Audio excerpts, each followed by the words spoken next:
Dear students, let us continue the 23rd lesson, Economic Biology. Today we are going to see about dairy farming. What is a dairy farming? Dairy farming is nothing but a production and distribution of marketing the milk and milk products. So paranga, dairy farming. Dairy farming involves raising of cattle for milk production. It involves the proper maintenance of cattle along with the collection and processing of milk and milk products. Dairying is the production and marketing of milk and its products. For the dairy industry, the main animals are cattle. So அதை பற்றி தான் இப்போ நம்ம படிக்க போகிறோம். Cattle breeds. The Indian cattle includes cows and buffaloes. They are domesticated for milk, meat, leather and transportation. Actually there are two big groups. தெரியும், நமக்கு தெரியும். ஒன்று வந்து பசுமாடு, இன்னொன்று வந்து எருமாடுன்னு சொல்லுவோம் இல்லையா, அதே தான். They belong to two different species. ஒன்று வந்து பாஸ் இண்டிகஸ் அப்படின்னு சொன்னால் cows and bulls. இன்னொன்று வந்து பாஸ் புபாலிஸ் அப்படின்னா buffaloes. ஸோ ரெண்டு வெரைட்டி, ஒன்று வந்து கவ் வெரைட்டி, இன்னொன்று வந்து பஃபலோ வெரைட்டி. கவ் வெரைட்டி வந்து என்னது, பாஸ் இண்டிகஸ். பஃபலோ வெரைட்டி வந்து pass புபாலிஸ். These cattle animals are reared for milk and farm labor. They are classified into three types based on their work அல்லது based on the product. They are classified into three types. ஒன்று வந்து dairy breeds, அதாவது only for milk. இன்னொன்று வந்து draught or draft breeds, so for doing agricultural work. மூணாவது type வந்து dual purpose, for both milk and agriculture purposes. So இது மூணு type. அதில் ஃபஸ்ட்டு வந்து டெய்ரி பிரீட்ஸ் பற்றி நம்ம பார்க்கலாம். So only for milk. இந்த டைரி பிரீட்ஸில் வந்து மறுபடியும் ரெண்டு டைப் இருக்குது. ஒன்று வந்து இந்தியாவில் இருக்கக்கூடிய கவ் வெரைட்டிஸ், இண்டிஜினஸ் அப்படின்னு சொல்லுவாங்க. இன்னொன்று வந்து வெளிநாட்டிலேருந்து இறக்குமதி செய்யப்பட்டது, அது வந்து எக்ஸாட்டிக் ஸ்பீஷீஸ் அப்படின்னு சொல்லுவோம். So we know very well that some countries are known for dairy products. So உதாரணமாக நெதர்லாந்து, ஆஸ்திரேலியா, சுவிட்சர்லாந்து. ஸோ இங்கே இருக்கக்கூடிய பசுமாடுலாம் இங்கே இறக்குமதி பண்ணி அதுலேருந்து நிறைய மில்க்கு கொடுக்கறதுக்கு பேர் தான் வந்து எக்ஸாட்டிக் பிரீட்ஸ் அப்படின்னு பேர். ஸோ அதை பற்றி தான் நம்ம பார்க்க போகிறோம். ஸோ ஃபஸ்ட்டு டாபிக் என்னது, dairy breeds. What are dairy breeds? Dairy animals are domesticated for obtaining milk. The cows are high milk yielders அல்லது milch animals அப்படின்னு சொல்லுவோம். The dairy breeds are indigenous breeds and exotic breeds. So இண்டிஜினஸ்ன்றது இந்தியாவுக்குள்ளே இருக்கக்கூடியது, native of India. So அதுதான். So first indigenous breeds எடுத்துக்கலாம். Indigenous breeds are native of India. They include என்னென்ன variety இருக்குது பாருங்கள். அதில் ஷகிவால், ரெட் சிந்தி, டியோனி அண்ட் கிர். ஸோ இந்த படத்தை பார்த்தா தெரியும், இங்கே இருக்குது பாருங்கள். ஸோ இது வந்து ஷகிவால், இது வந்து கிர், அடுத்தது கங்க்ராஜ், திஸ் ஒன், அடுத்தது ரெட் சிந்தி. ஸோ இதெல்லாம் வந்து இண்டிஜினஸ் வெரைட்டிஸ். இந்த பக்கம் இருக்கிறது வந்து எக்ஸாட்டிக் வெரைட்டிஸ். ஸோ இண்டிஜினஸ் வெரைட்டிஸ்னுடைய அட்வான்டேஜஸ் என்னென்னாக்க, so it accepts all types of climates. இது நல்லா எல்லா கிளைமேட்லேயும் நல்லா இருக்கும். ரெண்டாவது வந்து லாங் லைஃப் இருக்கும், மில்க் ப்ரொடக்ஷன் வந்து அதிகமாக இருக்கும். ஸோ இந்திய சூழ்நிலைக்கு ஒத்து போகும் அது. ஆனால் எக்ஸாட்டிக் வெரைட்டிஸ் அப்படி இல்லை, மெயின்டெனன்ஸ் வந்து ரொம்ப அதிகமாக செலவாகும். ஸோ இங்கே வந்து மெயின்டெனன்ஸ் அதிகமாகவே இருக்காது. ஸோ பாருங்கள், these cattle are well built with strong limbs, prominent hump and loose skin. ஹம்ப்ன்றது வந்து இது என்ன சொல்லுவாங்க, அந்த மேடு. ஸோ இதுதான். So hump and loose skin. Milk production depends on the duration of the lactation period. These local breed animal show excellent resistant to diseases. So எல்லா சூழ்நிலைக்கும் எல்லா விதையும் தாங்கக்கூடியது. அடுத்தது வந்து எக்ஸாட்டிக் பிரீட்ஸ். எக்ஸாட்டிக்னா என்னது, இம்போர்ட்டட், வெளிநாட்டிலேருந்து இம்போர்ட் பண்ணுற பிரீட்ஸுக்கு பேர் வந்து exotic breeds. Bos taurus are imported from foreign countries. So இந்த foreign countries mostly Australia, Switzerland, Netherlands, அது போல். They include Jersey. ஸோ இங்கே இருக்குது பாருங்கள், ஜெர்சி. அடுத்து ப்ரௌன் ஸ்வீஸ், அதுக்கு அடுத்தது Holstein Friesian. So they include Jersey, Brown Swiss and Holstein Friesian, etc. These foreign breeds are selected for long lactation periods. அதாவது Indian கவ்ஸை விட நிறைய மில்க் கொடுக்கும், ஆனால் நிறைய மெயின்டெனன்ஸ் செலவு இருக்கும். இதை மெயின்டைன் பண்ணுறதே ரொம்ப செலவாகும். முக்கியமாக வந்து இதுக்கு வந்து இந்த கிளைமேட்டிக் கண்டிஷன்ஸ்லாம் வந்து கரெக்டாக இருக்கணும். அதாவது பெரும்பாலும் ஏசி அது போல் கண்டிஷன்ஸ் ஏற்பாடு பண்ணி கொடுக்கணும். ரைட், இதுதான் ஃபஸ்ட்டு டைப் டெய்ரி பிரீட்ஸ். இப்போ நம்ம ரெண்டாவது டைப் போகலாம், draught or draft breeds. So those breeds which are used for agriculture purposes. பாருங்க, they are used for agriculture work such as tilling, irrigation and carting. So வண்டி இழுக்கிறதுக்கு.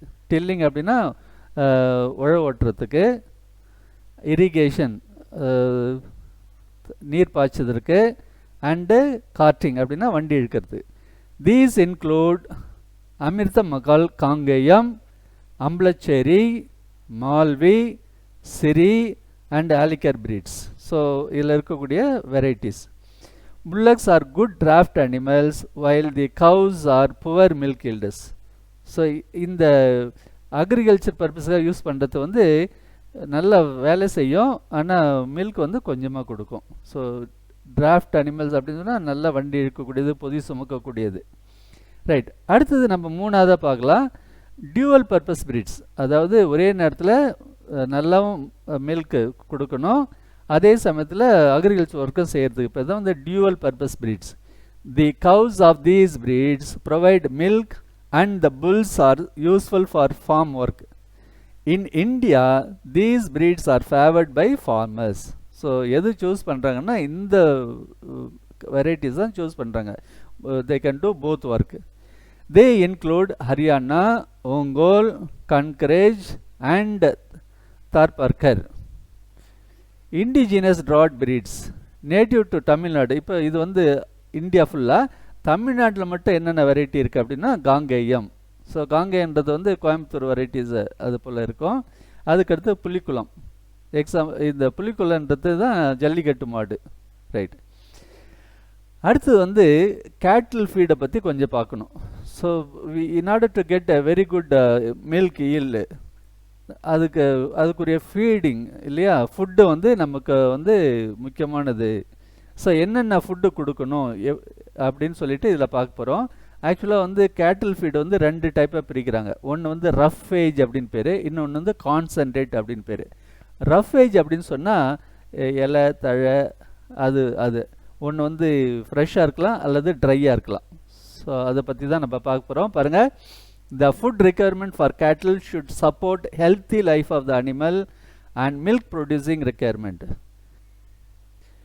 The feed for dairy cattle is broadly classified into two types, roughages and concentrates. So what is roughage? It is a coarse and fibrous fodder. It consists of succulent, அதாவது fresh grass and root crops, and dry fodder. இப்போ நெல்லில் அறுவடை செஞ்ச பிற்பாடு என்ன செய்யும், அது காஞ்சி போன பிற்பாடு அதுக்கு பேர் என்ன சொல்லுவோம், வைக்கோல் அப்படின்னு சொல்லுவோம். அதுதான் ஹே, ஸ்ட்ரா அண்ட் ஷாஃப். ஸோ இது வந்து ட்ரை. ஸோ ரஃப் ஏஜில் வந்து ரெண்டு பார்ட்டு, ஃப்ரெஷ்ஷாக இருக்கலாம் அல்லது ட்ரையாக இருக்கலாம். வாட் இஸ் கான்சன்ட்ரேட் அப்படின்னு சொன்னால் தானியங்கள், முக்கியமாக நெல், கம்பு, சோளம், கேழ்வரகு அதை கொடுக்குறது. அது இல்லாமல் வந்து ட்ரை கேக்ஸ், அதாவது எண்ணெய் எடுத்துகிட்ட ஒருபாடு கிடைக்கக்கூடிய பார்ட்டு, அதாவது என்னென்னா புண்ணாக்கு, மல்லாட்டு புண்ணாக்கு, அடுத்தது எள்ளு புண்ணாக்கு, நீம் கேக்கு, வேப்பெண்ணெய் புண்ணாக்கு, இதெல்லாம் வந்து ரொம்ப முக்கியமானது. பாருங்கள், concentrates are low in fiber and contain high level of carbohydrate, protein and other nutrients. A variety of raw materials such as cholam, kambu, ragi, rice bran, wheat bran, cotton seed cake, mustard cake, linseed cake, groundnut cake, mango seed, neem cake and yellow எள்ளு, அதாவது sesame cake can be used make concentrate feed. So இது ரெண்டுமே நம்ம ப்ரொபோர்ஷனேட்டாக கொடுக்கணும்.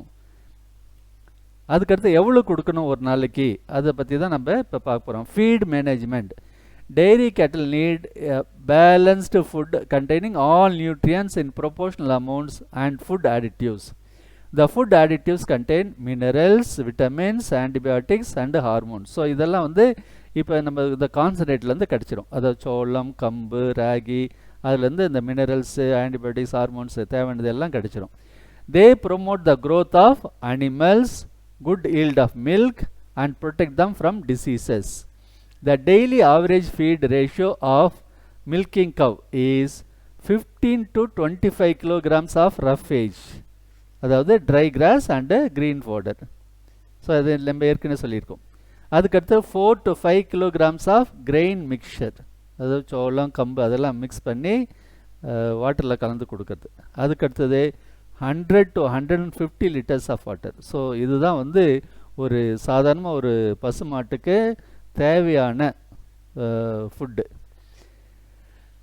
இப்போ நம்ம dairy அப்படின்னு சொன்னால் we have to remember one Indian eminent scientist. அவர் பேர் என்னென்னா Varghese Kurien, doctor Varghese Kurien, father of white revolution. So அவர் தான் வந்து இந்தியாவில் வந்து மில்க் ப்ரொடக்ஷனை இன்க்ரீஸ் பண்ணவர்.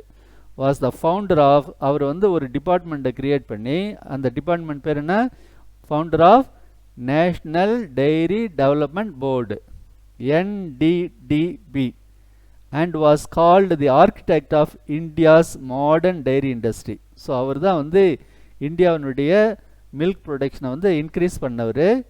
ஸோ அதனால் அவர் பேர் என்ன, ஃபாதர் ஆஃப் ஒயிட் ரெவல்யூஷன். NDDPனுடைய ஒர்க் என்னது, NDDP designed and implemented the world's largest dairy development program called Operation Flood. So we have to remember Dr. Verghese Kurian, who is regarded as father of white revolution, right? அதுக்கடுத்தது improvement of livestock development in India. So என்ன சொன்னா, in order to get milk or make the animals work more, அதாவது we have to produce new varieties. So from the existing varieties, new varieties are produced. So அதுதான் வந்து improvement of livestock development in India. So அது வந்து நம்ம டீட்டெயிலாக கொடுக்கல. So நம்ம improve பண்ணணும் அப்படின்னு சொல்லியிருக்காங்க. Improved breeding techniques in cattle have tremendously increase the production of new breeds with high capacities. Intensive cattle development program. It is based on cross breeding of indigenous cows with exotic.